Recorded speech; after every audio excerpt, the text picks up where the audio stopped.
Hi పిల్లలు, మీకు మళ్ళీ కథ చెప్దామని వచ్చాను. చక్కని కథ చెప్తాను. ఒక తిండిపోతు కుందేలు కథ. అడవిలో కుందేలుకి చక్కగా ఇల్లుంది. అది బాగా తింటూ ఉంటుంది. ఒక రోజున అటు ఫ్రెండ్స్ అందరినీ పిలిచి విందుకని పిలిచి మిమ్మల్ని అందరినీ ఒక తోటలోకి తీసుకెళ్తాను. ఆ తోటలో కూరలు పళ్ళు అన్నీ చాలా ఉంటాయి. అన్నీ తిందామని వెళ్తాయి.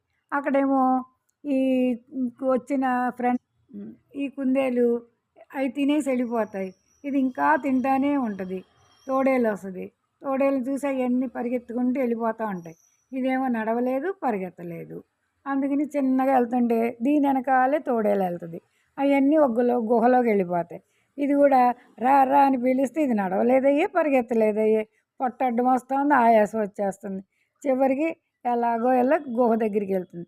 వెళ్ళేసరికి ఆ తోడేళ్ళన్నీ ముందుకు గుహ దగ్గరికి వెళ్ళేసరికి ఆ తోడేళ్ళన్నీ ఈ తోడేలు కుందేలుని పట్టుకొని తోక పట్టుకొని లాగేస్తుంది.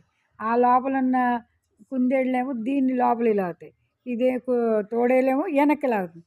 ఇంకా అటెల్లాగా ఇటెల్లాగా దీని తోక ఊడొచ్చేసి ఆ తోడేలు పడిపోద్ది. ఈ కుందేలు అయ్యో బొయ్యో అనుకుంటూ చిన్నగా లోపలికి వెళ్తుంది. అందుకనే ఎంతవరకు మనం తగినంత ఆహారమే తినాలి. ఇంతంత తినకి ఆయాసపడి బాధపడకుండా కొంచెం తింటే హ్యాపీగా ఉంటాం. బాయ్ పిల్లలు.